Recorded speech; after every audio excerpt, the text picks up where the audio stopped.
What up, y'all? Yeah, this is Twine here again, Yeah, back here for a whole nother wire reaction. Oh yeah, thanks a lot for all the support from the last video. I'm pretty much about to do this reaction for pretty much the aftermath of the whole backdoor situation. And I'm pretty much about to experiment with some dang editing. So, bear with me. Like, comment, and subscribe. We about to get into this. Taking a risk with our supply, ain't you? I mean, setting up a meet with anybody other than us. Got to. The boy crave reassurance. Boss, you get that boy Marlo in line on our connect. He might try to go around the co-op. Go around us. You know what I'm saying? Man, Slim told him exactly what he was gonna do. And then that's the thing about with this whole thing, why is he so accommodating towards Marlo? I don't get it. Slim done told him what he might do. I would have told, I wish I'ma just leave that alone. Cause I was gonna try to do a video about that one or something like that, but it's kind of redundant at this point. Here we go. I would have told him, man, you better sit down. I'd have just told him, I'm trying not to cuss too much in the beginning because you know how the algorithm will get you and stuff. But I'd have been yo, you doing too much. Well, I need some reassurance. For what? For what? What difference is it gonna make? And then I don't even get why he even has to go out of his way to even prove all this to Marlo. You the plug. He depends on you. Why are you talking about the boy is craving reassurance? Man, look at this. Cautious as those Greeks be, who you think they gonna trust? They know us. They don't know him. Man, talking about as cautious as the Greeks are, they know us and all this. And it was so ironic, too, that the first drop that they did trust Marlo to do, he got raided on. It's just totally ironic, and I guess you could probably call that Joe's karma or something. Dang, look at this nigga coming around. Easy, son. Easy.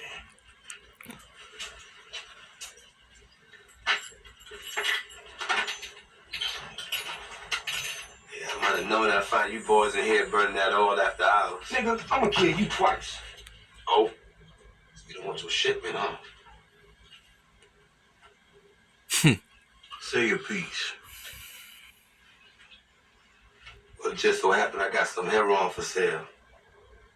Market-wise, you fellas look like buys, you feel me? It's some shameless shit. Oh, ain't no shit up my game, dog. I'm here about the business. Ain't that right, Joe? How much? 20 on the dollar. 10, nigga. Don't make me say 25 now. I'd have been who the heck you think you are? How about we take your ass in the back room and get into some diabolical brutality? Find our shit the old-fashioned way. That's for real. Oh, I feel you. Only time I agree with cheese. I don't know though, Joe. You think Omar gonna give it up? See, Joe's just, I don't know what to say about Joe. Just off general principle, I would have just kidnapped him, held him, and then called up Marlo. This would have protected you from Marlo even wanting to meet the plug. Because this is your proof that y'all actually got robbed. That no one wasn't in on it.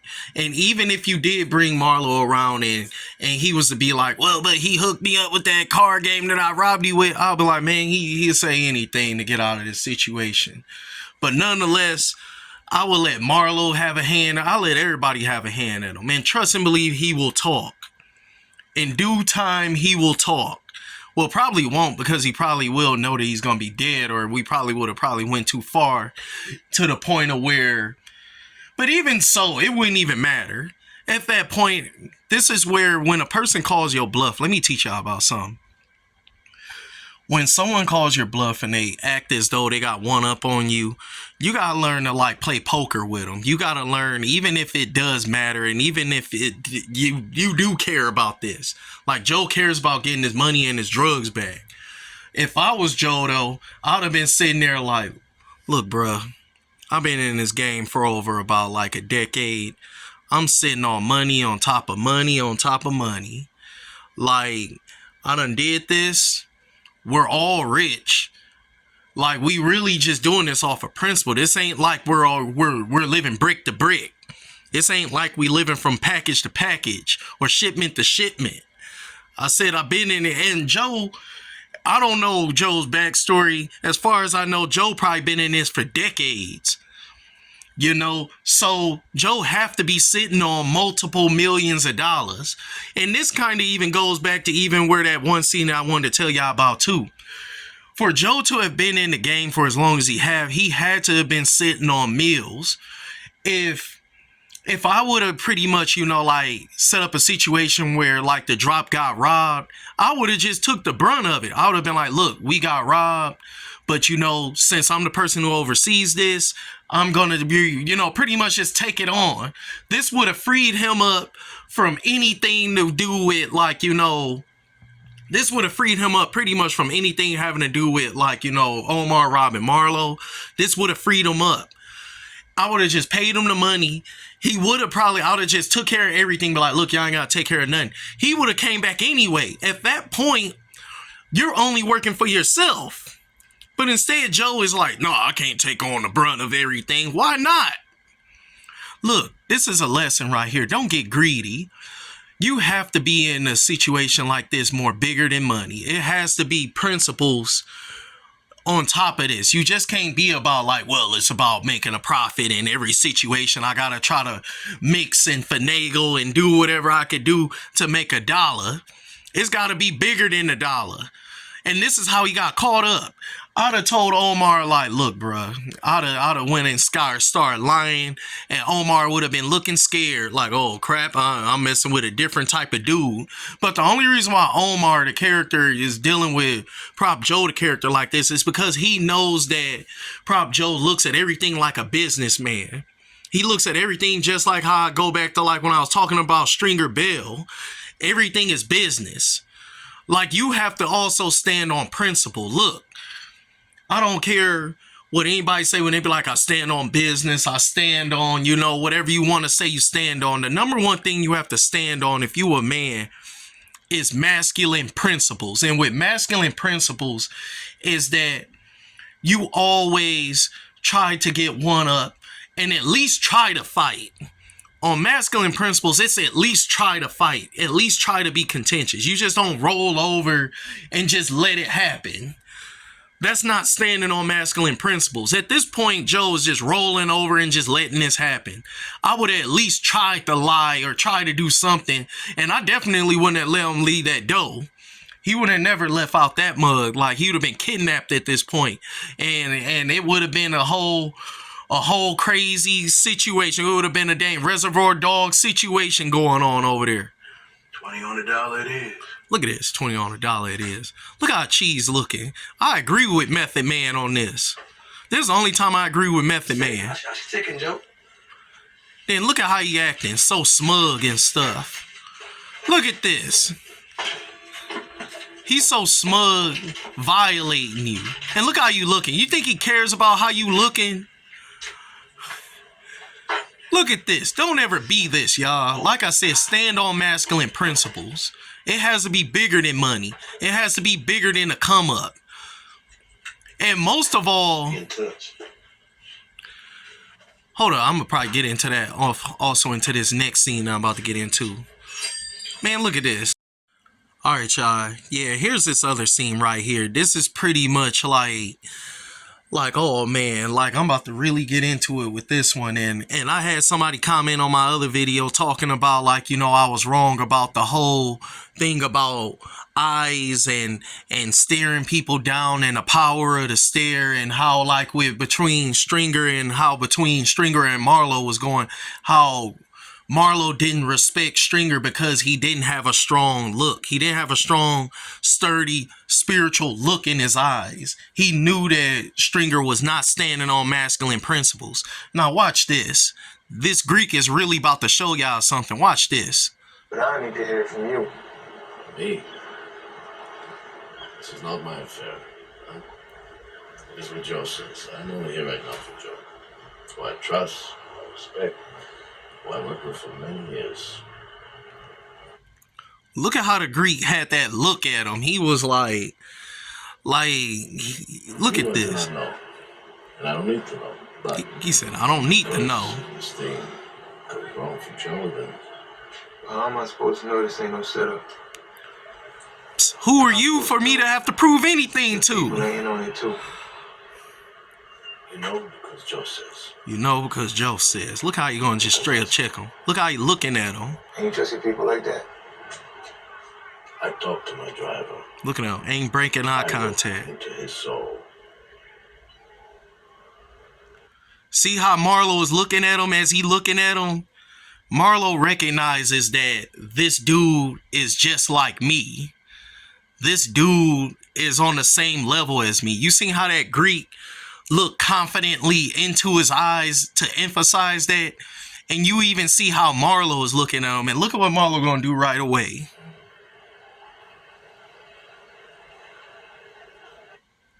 He knew that there was nothing else that he could say or even buck on. When he looked at him in his eyes and everything and stuff, he knew that. See, some of y'all, like I said, some of y'all is probably on the spectrum and y'all don't understand the power of being socially capable. And your eyes start with it. There's a reason why in like ancient cultures, especially in ancient Egyptian culture, they had the all-seeing eye. Long ago, they basically symbolized a leader as a person who could see more than anyone else.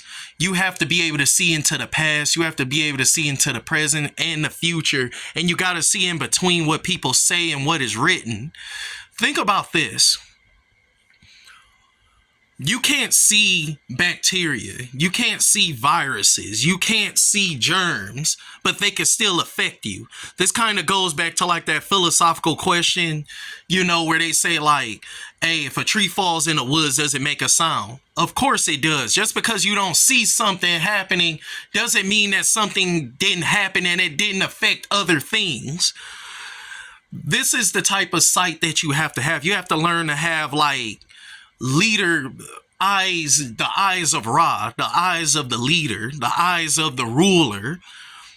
The only reason why a lot of people fall apart and the reason why a lot of times you suffer a lot in life and probably even in your present state is because you probably notice a danger or you know that there's a danger, but you chose to ignore it and you chose for it to kind of like grow. And you tried to be basically benignly neglected your duty to address a certain issue. This goes back to where I said, like, some of you dudes and stuff, you know, y'all want friends so bad. Y'all want to know what love is so bad. Y'all want to be gang so bad that you willing to just like ignore obvious signs that this person will mess you over. Like I said, the whole idea about private investigators, psychological profilers. The number one thing that you have to invest in as a ruler is information. First step is information. Second step is your military. If you're going to be an effective leader, you have to know what everyone is thinking. You got to know who's on your page, who isn't on your page, and especially those at whom you're sharing your bed with. Some of y'all are married or even in relationships with grimy people. Like, look at this. And y'all try to sleep on the eyes. The eyes will tell you everything that you will need to know about someone. And if your eyes are truly open and you know what to truly look for when someone just like acting up or you know, like, or just like giving you a little snide remark or just saying something slick, you can't ignore that. You really can't. Everything ain't innocent. Some of y'all will allow y'all mans to look at y'all girl and think like, man, you just looking, man, it don't matter, you know. Just like what I'm gonna do. Oh man, that just really came to mind. I'm gonna definitely break down In Too Deep because it was so crazy. Because I remember a while back when I was watching it, there's a scene where when Omar Epps is introduced to, like, you know, LL and his baby mama was there and Frisco was there. Frisco's looking at his baby moms. He was eyeing her right there, but LL didn't see it. And it was just so like that type of subtlety is something that you gotta peep. When you got something valuable, when you got a beautiful woman, when you got like a nice car, when you got anything valuable, when you got a lot of money, when you got a good position, watch all those around you, because the eyes don't lie. And a lot of times people aren't socially intelligent enough to be able to hide it. Some people don't know how to hide what they're really coveting. If they see a beautiful girl, with a fat ass or something, they can't help but to stare. Some dudes really can't help. If they see a dude in a car, or if they see a dude with a lot of money, they can't help but to stare. Those type of people are easy to spot.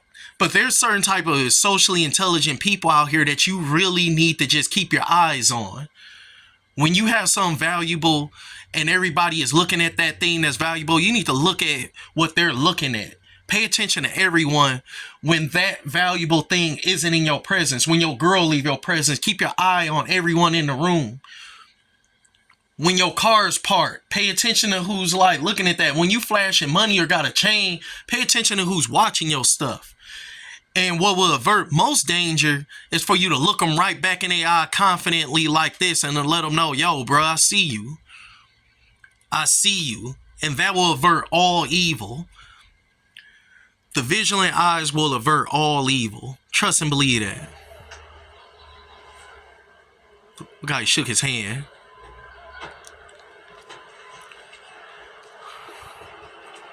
Marlo was actually mesmerized by the Greek. Look at this. Mr. Snoop just been popped. With the gun charge found in the truck. I call the bondsman. First, put a follow on him right there. See, Marlo understands. What do I do with the hat? What are your problem? Nah. See, Marlo understands. Just need to know more. Just need to know more. That's your mindset. Look, they try to tell you, man, you weird. You talking about stalking people. You talking about like getting information on people, bruh. If you research all rulers in history, look up about all the kings in Europe. Look up all the kings throughout all of history, even Sun Tzu. You should not spare no expense on knowing who is truly on your team. You should be willing to go broke for that, to find that out. And for you to make that strong, hardcore decision on when you find out, okay, this person is not on my team and they've been trying to lie to me and play a part. Marlo, understand this. If you're watching this and you're a leader of any type, male or female, understand the true power of information and how to get it. Don't spare no expense on it. And that's it. Thanks for the support, especially from the last video, but that's pretty much it. Definitely like, comment, subscribe. I'm trying to change my name too. And then look at Joe. 90,000 to you in the morning. Joe, you damn idiot. After the heat on them empty houses give away. Joe, you deserve to lose the plug. He wasn't even watching Marlo, watching his plug. Like I said, when you got something valuable, keep your eyes on everyone in the room. But anyway, like, comment, subscribe. Thanks for all the support. I'm going to try to get back to some of y'all comments. I've been real busy at work. Hopefully I get to this point where I can do this on full time. But definitely like, comment, subscribe. Thanks for the support. Peace.